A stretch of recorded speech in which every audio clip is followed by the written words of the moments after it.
Good morning. Welcome on the show. किधर थोड़ा सा नर्वसनेस स्क्रीन्स पे दिख रही है, थोड़ा सा अनसर्टेनिटी थोड़ी लिंगर कर रही है, लेकिन सबसे पहले तो आपसे निफ्टी की पोजीशनिंग समझनी थी। आप क्या अप्रोच ले रहे हो निफ्टी पे, व्यू क्या बन रहा है? देखिए, आपसे बातें कम करने का अवसर मिल पाता है, इसलिए कुछ कुछ बिंदु जो पिछले वीक और उसके पिछले वीक हमने आपके चैनल पे कहे, उन्हें मैं थोड़ा सा रिपीट करूंगा। हम निफ्टी और बैंक निफ्टी दोनों में 2025 में एक और नया लो देखेंगे, ऐसी पेशकश हमने रखी थी आपके चैनल पे।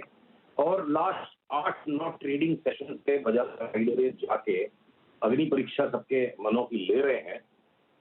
बैंक निफ्टी ने जो क्रैक कर दिया था चार्ट को नीचे की तरफ पिछले 2-3 दिनों में, आज निफ्टी में भी करीब करीब वो क्रैक आ गया। तो जो इस सिजलिंग रैली में बैंक्स ने, फाइनेंशियल्स ने और रिलायंस ने इंडाइसेस को लीड किया, मुझे लगता है ऑन द वे डाउन अब यही लीड करेंगे। आज रिलायंस में भी सेलिंग स्टार्ट हो गई है। हम आईटी के स्टॉक्स में शॉर्ट सेलिंग से परहेज रखेंगे। बैंक निफ्टी में भी हम सिर्फ प्राइवेट बैंकों को शॉर्ट करेंगे और अग्रेसिवली शॉर्ट करेंगे उन्हें, और पब्लिक सेक्टर बैंक्स में हम सेलिंग से परहेज करेंगे, शॉर्ट सेलिंग से, क्योंकि हो सकता है उनमें सब्सटेंशियली हायर बॉटम बन जाए।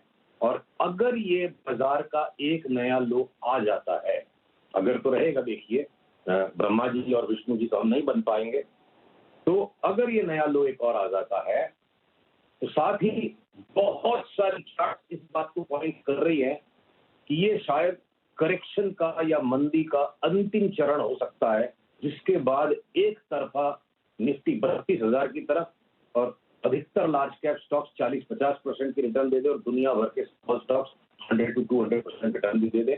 तो यहाँ पे शॉर्ट सेलर को बहुत सिलेक्टिव, बहुत सावधान और बहुत सतर्क रहने की जरूरत है।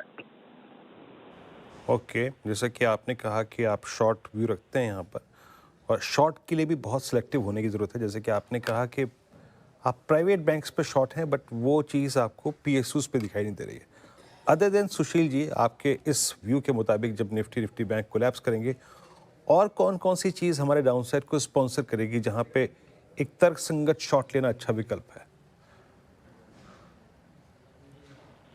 ऐसे बहुत सारे स्टॉक्स हो सकते हैं, पर सावधानी किस तरह के स्टॉक्स में रखकर उनको अवॉइड करें।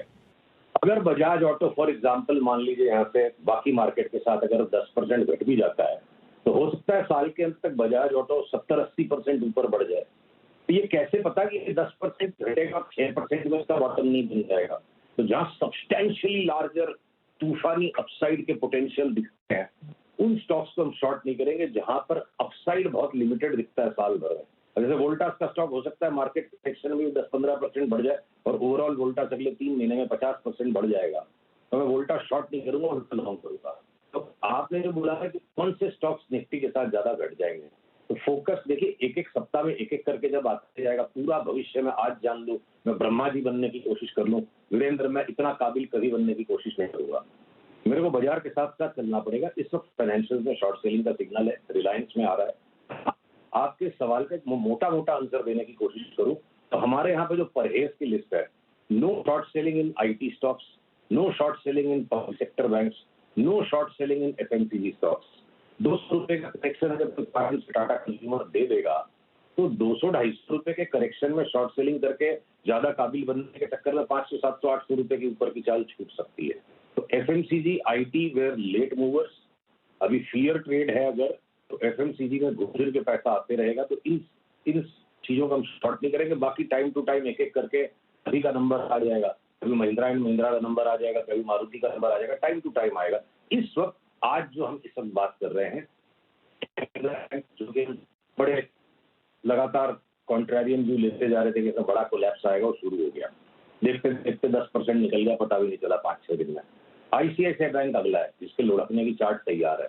एचडीएफसी बैंक में भी हो सकता है बड़ी सजा मिल जाए इन्वेस्टर्स को। वीक टू वीक आई जाता हूँ। Bajaj finance, Bajaj Finserv, very unpopular opinion, हमारा कॉल इंटैक्ट है। 50% का करेक्शन, उनमें कोई भी अनहोनी घटना नहीं है। 2021 में गिरे 47-48%, 2022 में 35-36% गिरे, अब 50% की उनकी चार्ट है। बीएसई में 50% का करेक्शन मिल सकता है। तो ये भारती एयरटेल और इंडस टावर जैसे स्टॉक 20-25% गिर जाएं, और अगर रिलायंस बेल वेदर है और ये 1300 के आसपास से घटते घटते अगर 1000 आ जाता है, तो ये एक्सेप्शनल मौका है, एक्सेप्शनल माहौल है इस वक्त बाजार का, और वॉर न भी हो तो ग्लोबल मार्केट्स के भी पीछे कंटेक्स्ट ऐसी है ना कि कोई सोचे वॉर नहीं हो रहा है और मैं एकदम से छाप लूं बाजार को। वॉर, ये शॉर्ट स्क्वीज रैली चल रही है लास्ट 2-3 दिन से, जो 2 दिन से शॉर्ट स्क्वीज हो रहा है रोल ओवर के बाद से। कि जिन्होंने वॉर की खबर सोचकर बेचा है, उनकी शॉर्ट स्क्वीज हो रही है। तो एक फाइनल बॉटम की जो टेस्टिंग बाकी है, वो मे भी ग्लोबल मार्केट की थीम के साथ हो जाए, तो जो चार्ट्स के हिसाब से इंडिविजुअल कंपनी की खबरों पे हम नई पिक्चर को जोड़ रहे हैं, तो हम रिलायंस को शॉर्ट करने में परहेज नहीं करेंगे। चार्ट के हिसाब से जो भी उसका स्टॉप लॉस होगा हमारे सब्सक्राइबर से डिस्कस होता रहेगा। एचडीएफसी बैंक, वो सारे सारे प्राइवेट बैंक्स, दोनों लार्ज फार्मा स्टॉक्स, रिलायंस, ये सारे बेलवेदर ही हम बेचेंगे। एफएमसीजी, आईटी हमको बेचना नहीं है। और लॉन्ग करने के लिए अनुज अभी हड़बड़ी नहीं करनी है। जो डिलीवरी की बाइंग करने के लिए बीच बीच में स्टॉक्स के पैटर्न्स आते हैं, तो अभी इस वीक फाइनेंशियल्स को बेचिए, रिलायंस को बेचिए, फिर देखेंगे नेक्स्ट वीक में मेटल्स का नंबर आ जाता है क्या, फिर देखेंगे कि ऑटो का नंबर आ जाता है क्या। पर जो परहेज की लिस्ट है वो छोटी है। No short selling in FMCG, IT and public sector banks.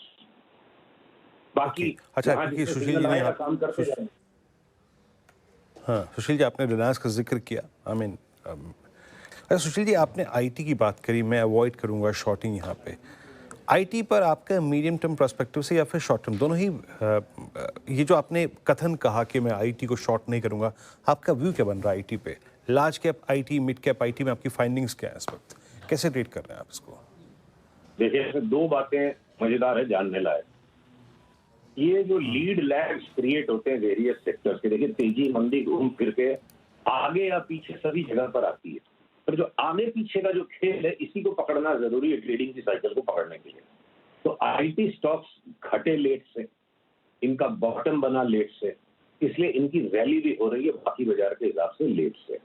तो अगर आईटी में एक राउंड अगर ऊपर का शुरू हुआ बहुत लेट से, बाकी इंडेक्स के साथ साथ अगर इनमें एक माइल्ड करेक्शन आ जाता है, माइल्ड पुल बैक आ जाता है, तो मैं ये कहूंगा कि सपोज करो अगर यहाँ से निफ्टी को 10% घटना है, फॉर एग्जाम्पल एक विजुअलाइजेशन कीजिए, निफ्टी 4% घटेगी, 2% बढ़ेगी, 4% घटेगी, 2% बढ़ेगी, 4% घटेगी। जब निफ्टी 4% घटेगी, आईटी के स्टॉक्स घटेंगे 2%, और जब निफ्टी 2% का रिबाउंड मारेगी, आईटी के स्टॉक रिबाउंड कर देंगे 4 से 5%।